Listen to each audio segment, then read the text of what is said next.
आइए अपने अगले क्वेश्चन पे आते हैं। ये क्वेश्चन में बहुत ही ईजी है, सिर्फ सिग्मा एंड पाई बॉन्ड हमें काउंट करने हैं। कैच यहाँ पे ये आता है कि मोस्टली जब हम लोगों को नाम दिया जाता है हेक्स-1 इन 4 वाइन, ये हमारे पास स्ट्रक्चर है, तो लोग सिर्फ इसको सिग्मा और पाई काउंट कर लेते हैं। मोस्ट केसेस में ऐसा होता है, हम ये नहीं करते सब लोग करते हैं, but most of the cases में यही होता है कि लोग हाइड्रोजन भूल जाते हैं कि हाइड्रोजन के पास भी सिग्मा बॉन्ड तो है, तो चलिए हम लोग सिग्मा बॉन्ड भी बना देते हैं। इस कार्बन के पास 2 बॉन्ड ऑलरेडी हैं, H 1 2 3 4 1 2 3 एंड 4। इस कार्बन के पास ऑलरेडी पूरे कंप्लीट है, सेम हेयर एंड देन तो अगर हम इस स्ट्रक्चर को थोड़ा सा बड़ा कर देते हैं फॉर अ बेटर विजिबिलिटी, तो हम लोग क्या समझेंगे,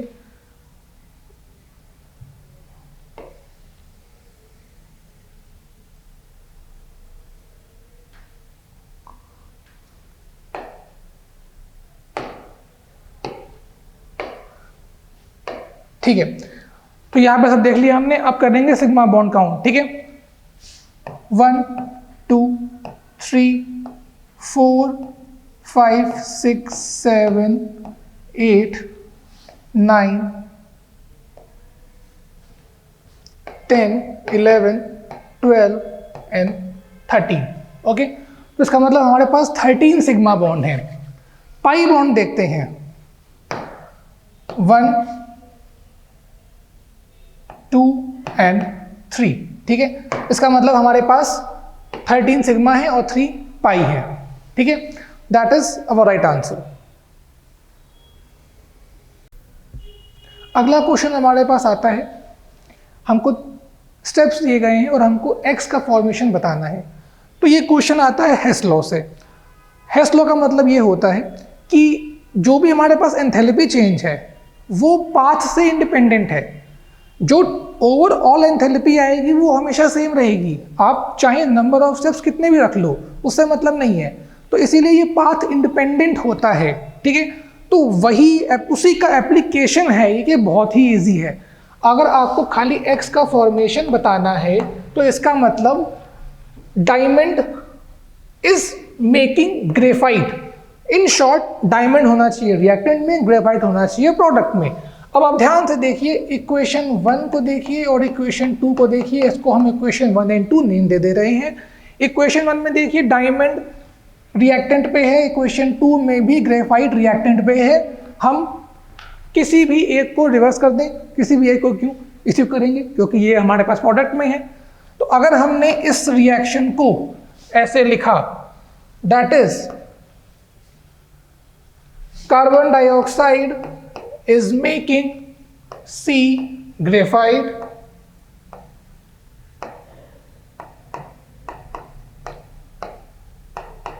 plus O2। तो अब चेंज क्या होगा, बस Z की जगह -Z किलो जूल पर मोल आ जाएगा। जब -Z हो गया हमारा पूरा क्वेश्चन ही हो गया, ठीक है, क्योंकि हमारे पास यहाँ पे x बन चुका है। अगर आपको हम करके बताना चाहें तो let's try to do in a simple way, ठीक है। पूरा स्टेप करते हैं हम लोग। यहां लिखा हमने कार्बन, ये डायमंड है, that is O2 giving as CO2। Okay, हमने इस रिएक्शन को रिवर्स कर दिया, ठीक है। तो हमारे पास क्या बन गया, CO2 making carbon which is in graphite form and then O2। तो अब अगर हम इस रिएक्शन को करना चाहें समेट, तो समेशन क्या होगा, हमारे पास CO2 यहां कैंसिल हो गया, O2 यहां कैंसिल हो गया,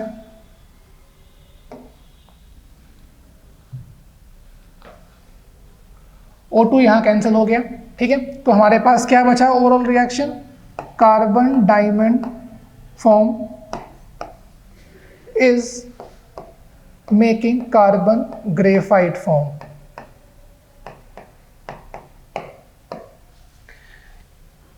इस रिएक्शन को हमने कुछ भी नहीं किया था, ये अभी भी वाई फॉर्म में है। इस रिएक्शन में हमने करी छेड़छाड़, तो इसको हमने -z बोल दिया, ठीक है। तो अब क्या होगा, x is equals to Y minus Z, हमारे पास आंसर क्या आएगा, x is equals to Y minus Z, that is our answer. ठीक है, अब आते हैं हम लोग अपने अगले क्वेश्चन पे, जहाँ पे बात हो रही है बेसिकली ये जो क्वेश्चन है एटॉमिक स्ट्रक्चर का है, और यहाँ पे अनसर्टेनिटी वाली जो प्रिंसिपल हमने पढ़ी थी ना हाइजेनबर्ग वाली, उसको लेके बात हुई है। पहला स्टेटमेंट है, it is impossible to specify simultaneously with arbitrary precision both the linear momentum and the position of a particle. तो ये तो सही बात है, हम लोग प्रिसीजन किसी में नहीं थे, पोजीशन, मोमेंटम, प्रोबेबिलिटी हमने रखी थी एक, जो हमारे SPDF बने थे वो भी एक प्रोबेबल एरिया है जहाँ पे इलेक्ट्रॉन मिलता है, कोई प्रिसाइज पॉइंट नहीं है जहाँ पे हमको इलेक्ट्रॉन मिल रहा है। तो हाइजेनबर्ग अनसर्टेनिटी प्रिंसिपल ने यही बोला था कि it is very uncertainty of finding electron, एक प्रोबेबिलिटी बना के रखी थी हम लोगों ने। तो पहला स्टेटमेंट तो हमारा सही है। दूसरे पे आते हैं, if the uncertainty in the measurement of position and uncertainty in the measurement of momentum are equal for an electron, then what will be the measurement? Formula क्या होता है, delta x delta p h upon 4 pi. तो हमारे पास ये एक formula होता है जहाँ पे हम लोग निकालते हैं कि delta x into delta p is greater than और equal to h upon 4 pi. तो अब ये बोल रहा है कि अगर मेजरमेंट ऑफ पोजीशन यानी कि uncertainty in position and uncertainty of momentum equal कर दिए जाएं, that means if delta x is equals to delta p, then क्या होगा। ठीक है, तो चलिए इसको हम लोग सॉल्व करते हैं। इसको हमने यहां रखा, चलिए तो यहाँ पे मतलब delta p is equal delta p square is equals to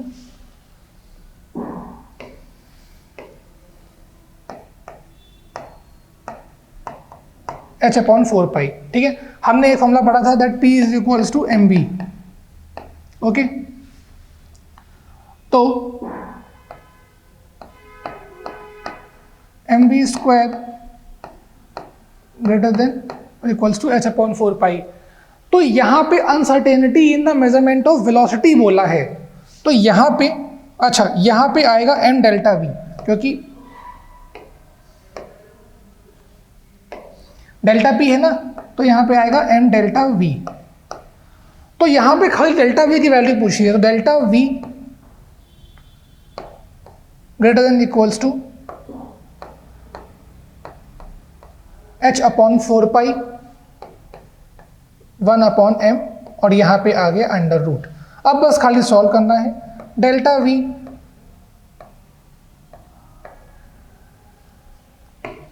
h upon pi ऐसे रहेगा,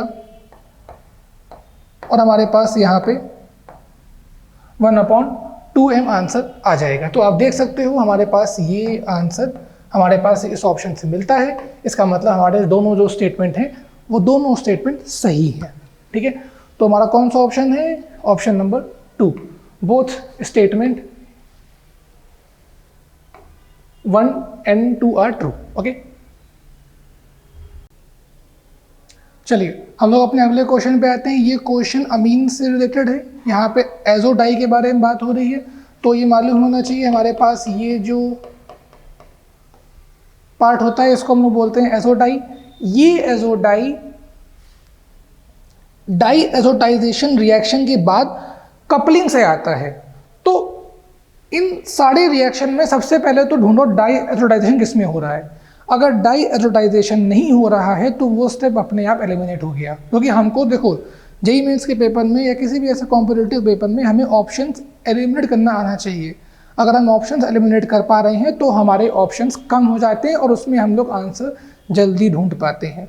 तो अगर हम देखें तो सबसे पहले यहाँ बोला गया था कि एजो डाई क्या होता है। सबसे पहले हमारे पास बनना चाहिए डाई एजोटाइजेशन रिएक्शन में जो बनता है हमारे पास प्रोडक्ट, उसके बाद हमारे पास बनना चाहिए कपलिंग होना चाहिए। ठीक है, तो अगर हम ध्यान दें पहले पार्ट में देखिए ये हमारे पास नाइट्रोबेंजीन है, ये हमारे पास स्टेनस या टिन बोल लीजिए, ये हमारे पास रिड्यूसिंग एजेंट होता है, इसको रिड्यूस करेगा तो हमारे पास जो NO2 है वो बन जाएगा हमारे पास एनिलीन में। ओके, वो बन जाएगा हमारे पास एनिलीन में, तो दैट इज एनिलीन। अगला स्टेप हमारे पास है डायोडाइजेशन रिएक्शन। ये NaNO2 plus HCl will be form HNO2। यहाँ हमारे बन जाएगा हमारे पास HNO2, जो हमारे पास उसको बोलते हैं नाइट्रस एसिड, जो इन दोनों का एक एडक्ट होता है। एनिलीन बनने के बाद हमारे पास अगर HNO2 करता है रिएक्ट, तो हमारे पास बनती है रिएक्शन डाइएथोडाइजेशन रिएक्शन, जहाँ पे हमारे पास सॉल्ट बनता है N2 प्लस NCl माइनस। ठीक है, अब ये बनने के बाद कपलिंग होती है। यहां बोला गया है बीटा नेप्थॉल, बीटा नेप्थॉल। ठीक है, ये बीटा नेप्थॉल होता क्या है, इसका हम लोग एक बार स्ट्रक्चर देख लेते हैं।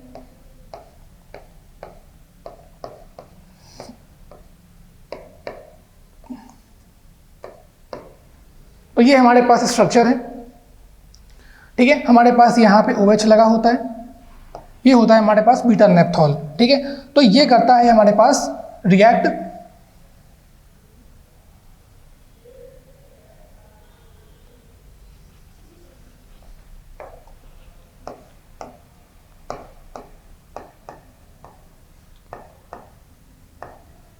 ये करता है हमारे पास react N2 plus Cl minus है। तो क्या बनेगा हमारे पास, सबसे पहले हमने वही अपना सेम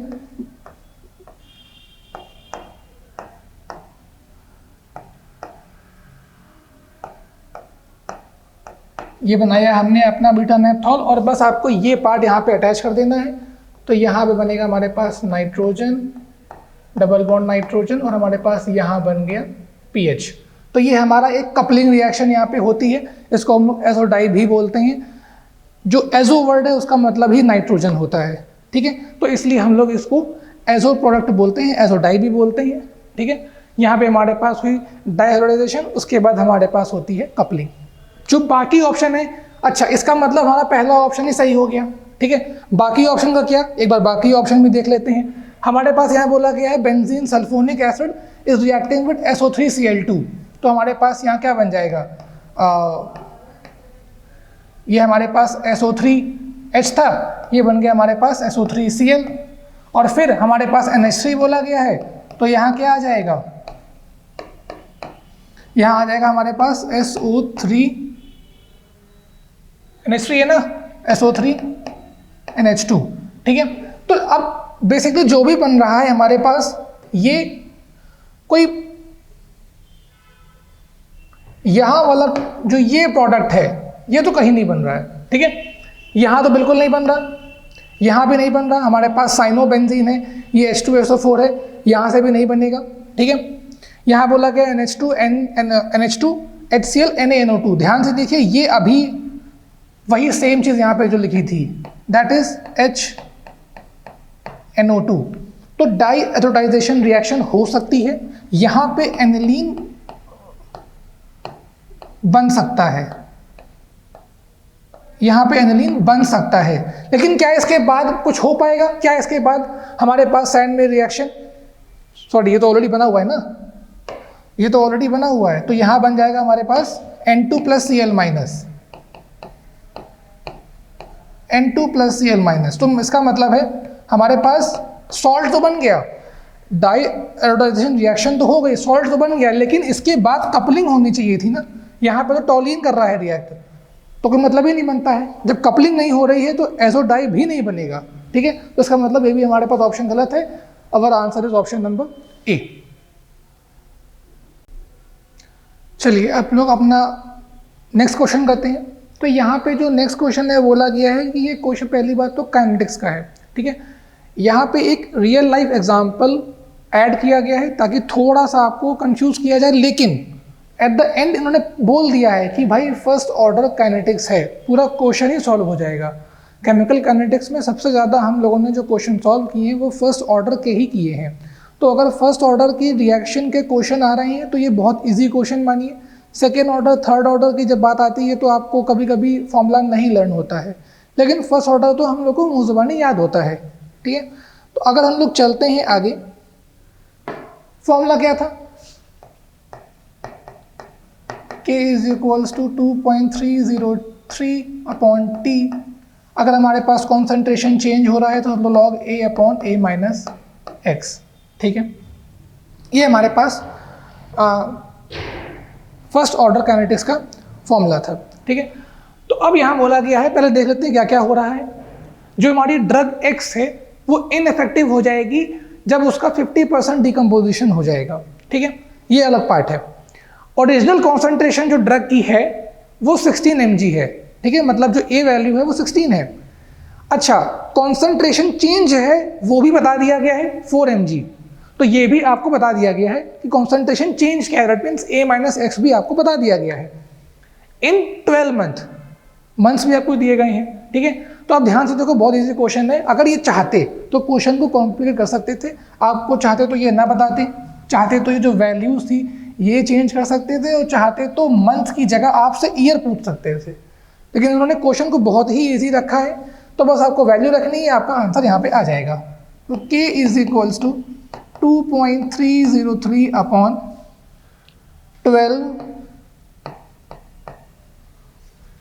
log A क्या है हमारे पास 16 है, हमारे पास log A-x क्या है 4 है।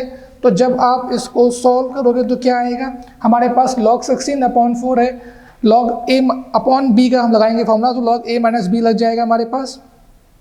तो K की वैल्यू हमारे पास क्या आनी चाहिए, 0.14। हमारे पास K की वैल्यू सॉल्व करने के बाद आनी चाहिए 0.14, और we can say 0.114। Let's add one more n।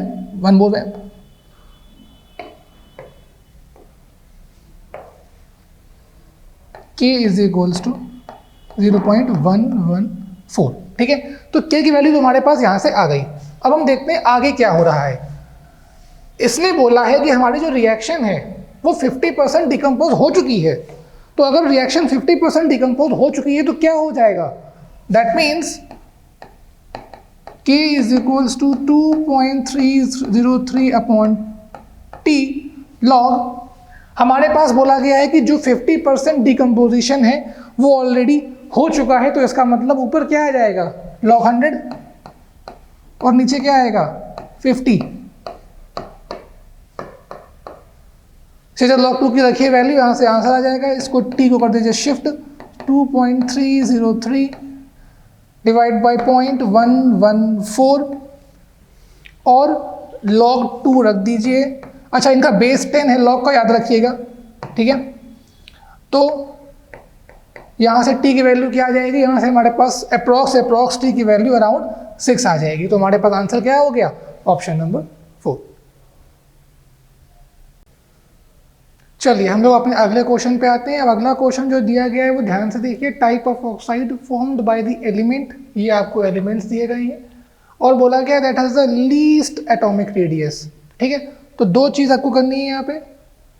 पहला तो ये कि आपको इसमें पहचानना है कि इसमें, अच्छा, लीस्ट एटॉमिक रेडियस का मतलब होता है स्मॉल साइज। तो पहला काम आपको स्मॉल साइज देखना है। ठीक है, दूसरा काम आपको देखना है कि जो आंसर्स दिए गए हैं वो एलिमेंट के तौर पे नहीं दिए गए हैं, उनके ऑक्साइड पे दिए गए हैं। तो जो भी आपको लीस्ट एटम निकलता है आपको उसका चार्ज भी मालूम होना चाहिए। अगर चार्ज मालूम है तो ऑक्साइड अपने आप बना सकते हो, बहुत ही ईजी होता है। ठीक है, तो पहले हम इनको अरेंज कर देते हैं। ठीक है, तो हमने क्या पढ़ा था, lithium, beryllium and then boron. Lithium के नीचे सोडियम आना आएगा, बेरिलियम के नीचे हमारे पास मैग्नीशियम आएगा, बी के नीचे हमारे पास एल्युमिनियम आएगा।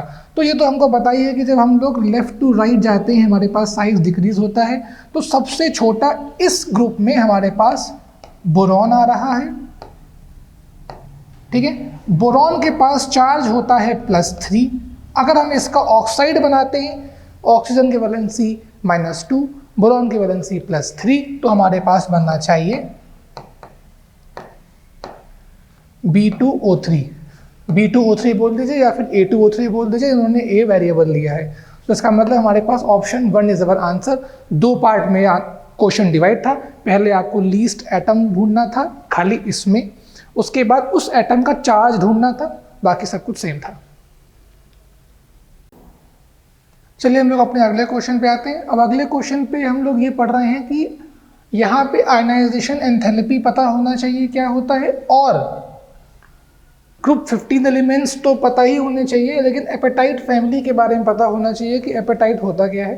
ठीक है, तो एपेटाइट एक फॉस्फेट मिनरल्स का ग्रुप है जिनका एक जनरल फॉर्मूला होता है जिसको हम लोग बोलते हैं Ca5PO4 होल थ्राइस FClOH।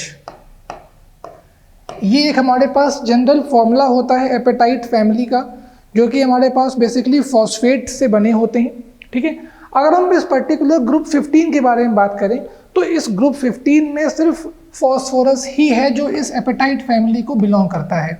ठीक है, तो जब आपको ये पता लग गया तो अब आयनाइजेशन एनर्जी नहीं भी मालूम होगी तो भी पता चल जाएगा कि यहाँ पे आंसर क्या है, कि फॉस्फोरस अगर है तो हमारे पास फॉस्फोरस की आयनाइजेशन एनर्जी खाली आपको इन 4 वैल्यूज से कंपेयर करनी है। अब हमको ये मालूम है कि जो आयनाइजेशन एनर्जी होता है वो उसका मतलब होता है energy required to remove the electron from the outermost shell. तो अब अगर हमारे पास यहाँ पे IE का बोला गया है तो ये डाउन द ग्रुप डिक्रीज करती है and in the period increase करती है। ठीक है, अगर हम बात करें मोर प्रिसाइजली तो ionization energy down the group decrease करती है। Let's not go on the period side now, okay, let's talk about only the group size. तो ग्रुप वाइज में हमारे पास जो आयनाइजेशन एनर्जी होती है वो डाउन द ग्रुप डिक्रीज करती है। तो उस केस में हमारे पास जो फॉस्फोरस है उसकी वैल्यू हो जाएगी हमारे पास 1012। पहली हमारे पास नाइट्रोजन की हो जाएगी, बाद में हमारे पास जो बाकी मेंबर्स हैं nitrogen, phosphorus, arsenic, bismuth, antimony, ये सारे हमारे पास जो भी हैं उनकी IE हो जाएगी, लेकिन फॉस्फोरस की हमारे पास 1012 के अराउंड होगी। ठीक है, तो हमारे पास इस क्वेश्चन का आंसर 1012 है। इसके लिए आपको एपेटाइट के बारे में मालूम होना चाहिए था। जनरल फॉर्मूला नहीं भी मालूम हो तो भी चलेगा, लेकिन ये मालूम होना चाहिए था कि एपेटाइट फॉस्फोरस को बिलोंग करता है। ठीक है, तो हमारा आंसर है ऑप्शन नंबर 1। अब हम बात करते हैं हमारे पास एक ऑर्गेनिक रिएक्शन से। यहाँ पे बताना है चारों ऑप्शन में HBr अगर रिएक्ट कर रहा है तो फिनॉल मिलना चाहिए, ये किस ऑप्शन में पॉसिबल हो पाएगा। तो बनी बात है, आप देख रहे हो कि यहाँ पे ईथर दिए गए हैं आपको। ईथर का रिएक्शन HBr से होना है, यहाँ पर आपको एराइल ईथर्स दिए गए हैं। तो जब ईथर्स दिए जाते हैं, फॉर एग्जाम्पल जैसे मान लीजिए हमने बोला, अब यहाँ तो एग्जाम्पल दे रखा गया ऑलरेडी, अगर हमारे पास OCH3 होता है और यहाँ पर कोई भी ग्रुप होता है, ठीक है, तो हमारे पास OCH3 बॉन्ड क्लीव होता है जिससे हमारे पास एक एल्कोहल मिलता है, एक फिनॉल मिलेगा एराइल के केस में। इन केस ऑफ एराइल यहाँ मिलेगा फिनॉल और हमारे पास मिलेगा एल्काइल ब्रोमाइड। तो एल्काइल ब्रोमाइड और फिनॉल मिलता है mostly in cases of ether reacting with HBr। Ether वैसे तो अनरिएक्टिव होता है, लेकिन जो HBr होता है वो काफ़ी स्ट्रॉन्ग एसिड होती है, तो उस केस में हमारे पास बॉन्ड क्लीव हो जाता है OCH3 का, ना कि O कार्बन का। OCH3 का बॉन्ड क्लीव होता है। ठीक है, तो अगर हम बात करें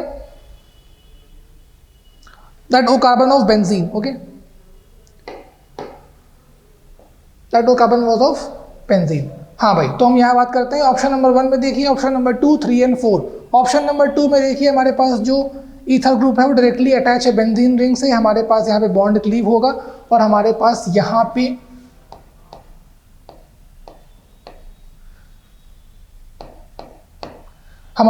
पे जब बॉन्ड क्लीव होगा तो क्या बनेगा,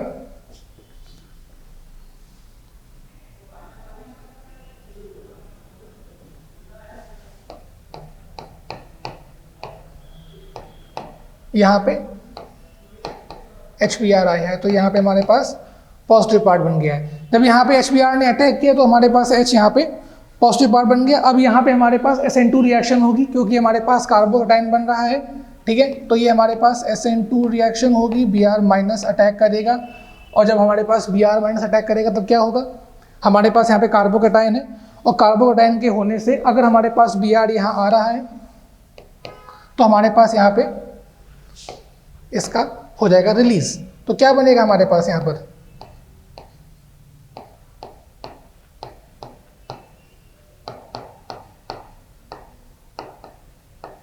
तो हमारे पास ऑप्शन नंबर बी हमारा राइट आंसर होगा। ठीक है। ऑप्शन नंबर 3 में देखिए ये डायरेक्टली अटैच नहीं है, बीच में हमारे पास CH2 ग्रुप आ रहा है। ठीक है।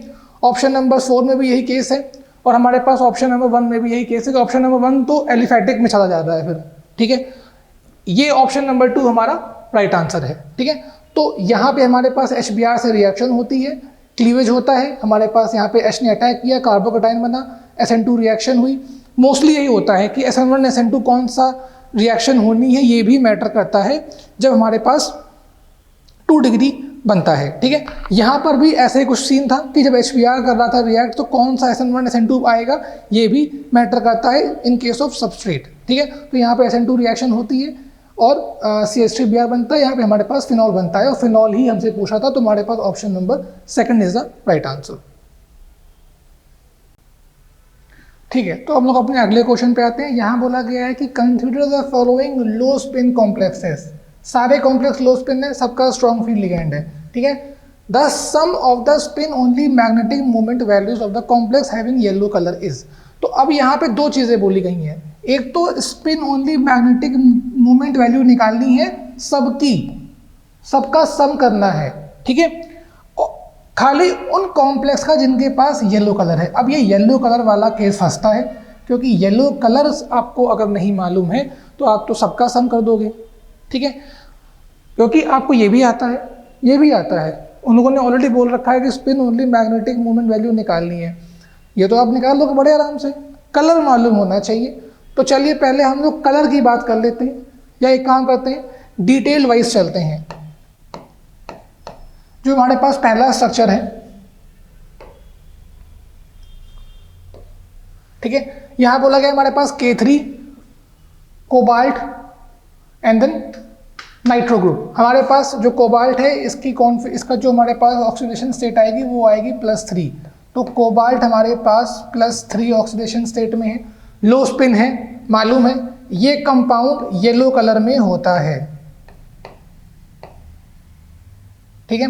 अच्छा, +3 ऑक्सीडेशन स्टेट है, तो अगर हम बिल्कुल इन शॉर्ट में बात करें कि कॉन्फ़िगरेशन में क्या चेंज आएगा, तो हमारे पास कॉन्फ़िगरेशन में क्या चेंज आएगा कि वो हमारे पास D6 हो जाएगी, और इसका मतलब हमारे पास नंबर ऑफ अनपेयर्ड इलेक्ट्रॉन 0। जब नंबर ऑफ अनपेयर्ड इलेक्ट्रॉन ही 0 होंगे तो स्पिन ओनली मैग्नेटिक मोमेंट नहीं बनेगा। ऑप्शन बी की बात करते हैं। ऑप्शन बी में क्या लिखा है कि हमारे पास ये Fe है, तो Fe का ऑक्सीडेशन स्टेट क्या होगा, +4 - 6 2, तो हमारे पास ये +2 में आ रही है। ठीक है। अब हमारे पास ये +2 में आ रहा है, क्या इसका कलर येलो होगा? हाँ, इसका कलर भी येलो होगा। मतलब अगर हम बोल रहे हैं आपसे कि कलर येलो है, तो इसका मतलब ये नहीं कि वो कंप्लीट येलो है, हो सकता है कि वो थोड़े से ऑरेंज में जा सकते हैं, थोड़े से रेडिश भी जा सकते हैं, लेकिन बहुत स्लाइटली। ठीक है। तो कंप्लीट येलो तो बिल्कुल नहीं है। Fe+2 की बात हुई तो यहाँ पर कॉन्फ़िगरेशन क्या बन गई, D6 बन गई, और जिसका मतलब 0 अनपेयर्ड इलेक्ट्रॉन है, 0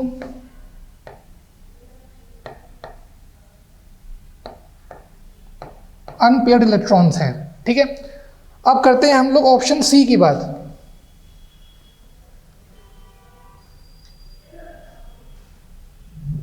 या ऐसे को छोटा कर देते हैं।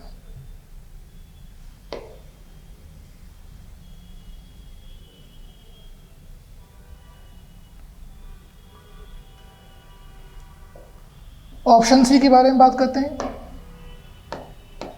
तो ऑप्शन सी में ध्यान दीजिए, हमारे पास जो कंपाउंड है, इस कंपाउंड में हमको दिया गया है K3FeCN6। तो हमारे पास इसकी ऑक्सीडेशन स्टेट क्या आएगी, ये आ जाएगी +3।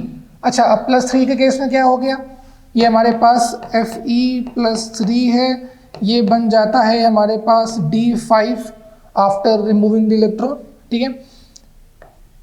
D5 लो स्पिन अभी भी है, बस इसमें दिक्कत ये आएगी कि ये येलो कलर में नहीं आता है, ठीक है, ये थोड़ा सा पर्पल बन जाता है, ये कॉम्प्लेक्स थोड़ा सा पर्पल कलर का होता है, रेडिश पर्पल, इसलिए इसके पास अनपेयर्ड इलेक्ट्रॉन तो है, इसका बोहर मैग्नेट्रॉन भी √3 आएगा, लेकिन ये यहाँ पर अप्लाई नहीं होगा क्योंकि उनका ही सम करना है जो येलो कलर में है, तो येलो कलर में ये है ही नहीं, ठीक है। तो फिर इसको हम लोग कर देंगे नेग्लेक्ट। आते हैं डी वाले ऑप्शन पे, जो कि हमारा कॉपर वाला केस है। तो यहां पर हमारे पास क्या बन रही है ऑक्सीडेशन स्टेट,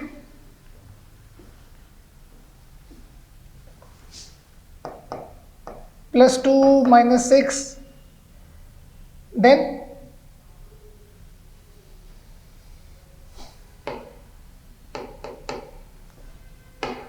हमारे पास डी वाले केस में बनेगी ऑक्सीडेशन स्टेट +2, ठीक है, और हमारे पास ये भी बनेगा कॉम्प्लेक्स येलो, ठीक है। जो केस यहां अप्लाई हो रहा है वही केस यहां भी अप्लाई होगा, सेम चीज है, हमारे पास नंबर ऑफ अनपेयर्ड इलेक्ट्रॉन 0 है और कॉम्प्लेक्स येलो में जा रहे हैं, ठीक है, और इनका हमको मैग्नेटिक मोमेंट जो है वो 0 मिल रहा है। तो अभी तक हमको सबका अगर सम करना पड़े तो सबका सम अभी तक 0 ही आ रहा है, कोई भी ऐसा कॉम्प्लेक्स नहीं है जो येलो हो और उसके पास एक भी अनपेयर्ड इलेक्ट्रॉन हो, ठीक है। तो ऐसा कोई भी कॉम्प्लेक्स नहीं है जिसके पास एक भी अनपेयर्ड इलेक्ट्रॉन हो, एक के पास था बट वो येलो कलर नहीं था, ठीक है। तो इसका आंसर हमारा 0 आएगा।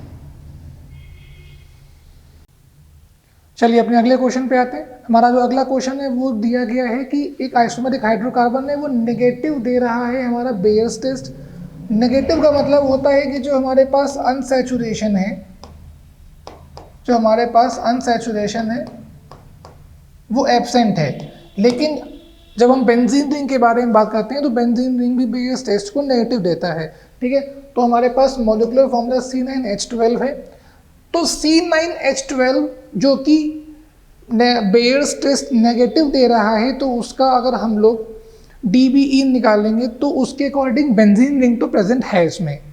ये क्वेश्चन ये नहीं है, क्वेश्चन यहाँ पूछ रहा है कि इसके जो भी आइसोमर्स बनेंगे उसमें कौन से ऐसे आइसोमर्स हैं जिनमें 4 different non aliphatic substitution site है। इसका मतलब इलेक्ट्रोफिलिक सब्स्टिट्यूशन साइट ये पूछ रहा है, तो वो कितनी ज़्यादा होंगी वो पूछ रहा है। तो हमारे पास सबसे पहले हम लोग बताएंगे कि C9H12 में एक तो बेंजीन रिंग हो गई। अगर हम इसमें C6H6 माइनस कर दें तो कितना बचा हमारे पास C3H12, मतलब C3H12 इसमें और ऐड होगा, ठीक है। तो इसके हमको पहले बताने हैं आइसोमर्स। टोटल हमारे पास 8 आइसोमर्स बनते हैं, ठीक है। 8 आइसोमर्स को अगर हम बनाना चाहें तो हमारे पास पहले तो हम लोग 8 डिफरेंट बेंजीन रिंग ड्रॉ कर लेंगे।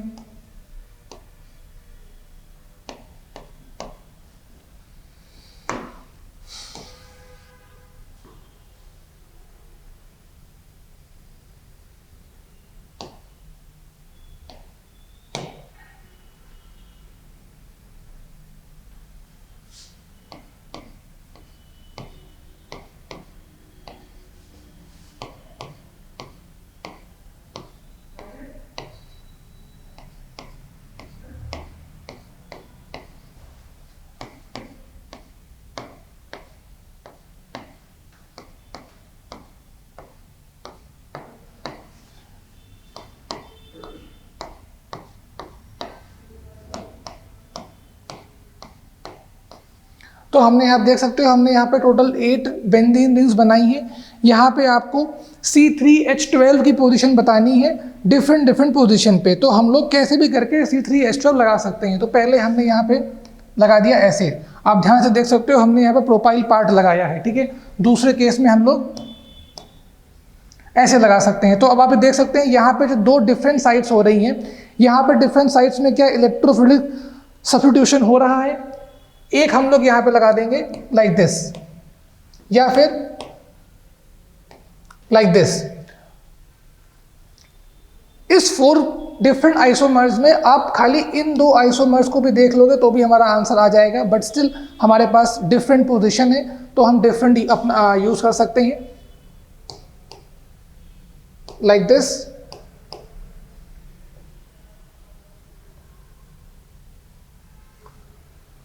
वन टू थ्री फोर, और इसको हम एक थोड़ा सा रब कर दें, यस।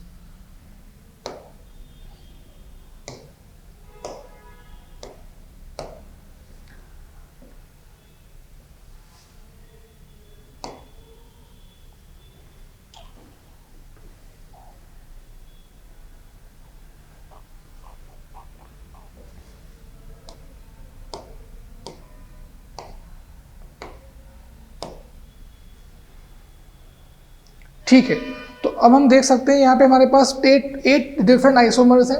ये हमारे पास 8 डिफरेंट आइसोमर्स हैं। इनमें हमको बताना है कौन से कितने नंबर्स ऑफ स्ट्रक्चर्स ऐसे हैं जहाँ पे 4 डिफरेंट जगह पर सब्स्टिट्यूशन हो सकता है। तो एग्जांपल लेके बताते हैं आपको। देखिए हमारे पास ये ग्रुप है, ठीक है, इसके अकॉर्डिंग यहाँ पे रिएक्शन हो सकती है, यहाँ पे हो सकती है, यहाँ पे हो सकती है। तो मतलब 1 2 3, सिर्फ 3 डिफरेंट साइड्स ही बनी, हमसे आंसर 4 पूछ रहा है, ठीक है। सेम केस यहीं पर है। यहाँ पर अगर हम देखते हैं, हमने पहले बताया था कि आप ध्यान से देखेंगे तो इसमें आपको आंसर मिलेगा। इसके अकॉर्डिंग देखिए हमारे पास इसके अकॉर्डिंग यहाँ पर बन रहा है और यहाँ पे बन रहा है, ठीक है। और इसके अकॉर्डिंग हमारे पास यहां पर तो बन ही रहा है क्योंकि ऑलरेडी बना है, यहां पर भी बन रहा है, तो that is our 4th site, ठीक है। तो यहां पर हमको 4 डिफरेंट साइट्स मिल रही हैं। सेम केस यहां पे होगा, क्या होगा हम देखेंगे अप्लाई करके। इसके रिस्पेक्ट में यहां पे हो रहा है 1 2, ठीक है, और इसके रिस्पेक्ट में यहां पे हो रहा है, तो 1 2 3 एंड 4, तो 4 डिफरेंट साइट्स मिल रही हैं आपको इलेक्ट्रोफिलिक सब्स्टिट्यूशन रिएक्शन के लिए। लेकिन अगर आप यहाँ पे कहीं भी देखोगे तो आपको कहीं नहीं मिलेगा। फॉर एग्जाम्पल इसमें इसका ऑर्थो 1 देन 1 देन अगेन 1, ये तो ऑलरेडी अटैच्ड है तो ये खाली यहाँ पे होगा, ये तो मेटा हो जाएगा, ठीक है। तो यहाँ पे हमारे पास यहाँ पे नहीं होगा, खाली हमको 2 मिलते हैं स्ट्रक्चर्स जहाँ पे हमारे पास 4 डिफरेंट नॉन एलोफेटिक सब्स्टिट्यूशन साइट्स मिलते हैं। तो हमारा आंसर है 2, दैट इज 2।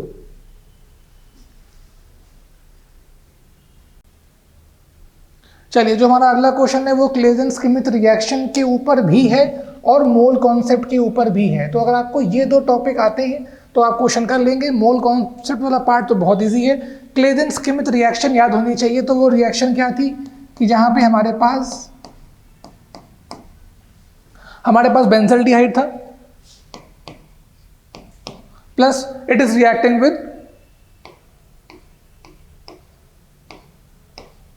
हमारे पास यहाँ पे जब 2 बेंजल्डिहाइड के मोल्स करते हैं रिएक्ट तो हमारे पास क्या बनता है, डाइबेंजल एसीटोन। हमारे पास डाइबेंजल का फॉर्मूला क्या होता है, PH, that is our dibenzal acetone, okay.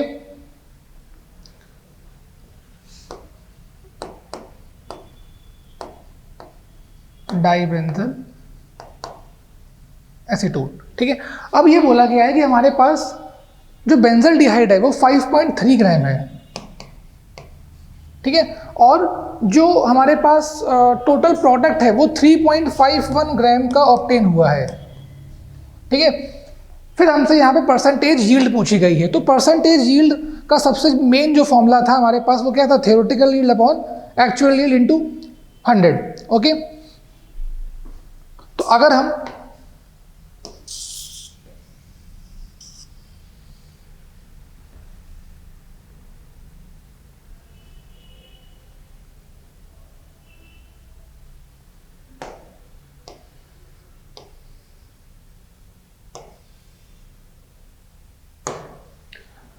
तो हमारे पास यहाँ पे 5.3 ग्राम दे रखा गया था, इसको हमने पहले कन्वर्ट किया मोल्स में। जब हम इसे कन्वर्ट करेंगे मोल्स में तो हमारे पास क्या आंसर आ जाएगा, हमको पहले यहाँ पे बेंजल्डिहाइड का वेट निकालना होगा। बेंजल्डिहाइड का वेट निकालने के लिए हमारे पास 5.3 divide by 106, that would be 1/20 मोल। और वहीं पे अगर हम बात करते हैं डाइबेंथाइल एसीटोन की, तो डाइबेंथाइल एसीटोन के केस में हमारे पास जो, एक मिनट, हमारे पास यहाँ पे फिनाइल भी होगा, तो हमारे पास डाइबेंथाइल के केस में अगर हम यहाँ पे मोल्स निकालते हैं तो हमारे पास 3.51 divide by it's molecular weight which is 234,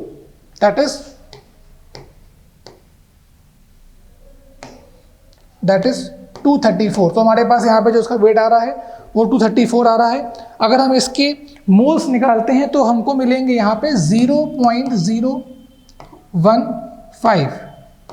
तो अब हमको यहाँ पे रिएक्टेंट और प्रोडक्ट दोनों के मोल्स मिल गए हैं, ठीक है। ये 1/20 मोल है, ये 0.015 मोल है। अगर हम यहाँ से यील्ड निकालेंगे, मतलब अगर 2 मोल्स ऑफ बेंजल्डिहाइड मिलके 1 मोल ऑफ हमारा जो प्रोडक्ट है वो बना रहे हैं, तो 1/20 मोल के केस में कितने बनाएंगे, दैट वुड बी 1/40, ठीक है, दैट इज 1/40। तो अगर हमारे पास 1/40 आंसर आ रहा है, जिस केस में ये हमारी हो जाएगी थ्योरेटिकल यील्ड, ठीक है। तो इसको हम लोग बोलेंगे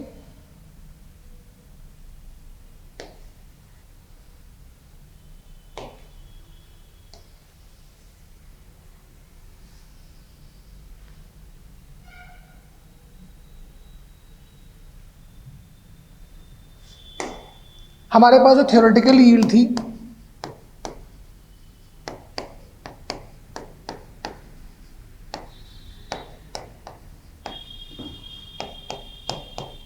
वो 1/40 मोल हो गई थी। परसेंटेज यील्ड निकालने का फॉर्मूला होता है, that is theoretical yield upon actual yield, ठीक है। तो हमारे पास actual yield upon theoretical yield, that is 0.015 upon 140 would be is equals to 100। इसका आंसर हमारे पास आता है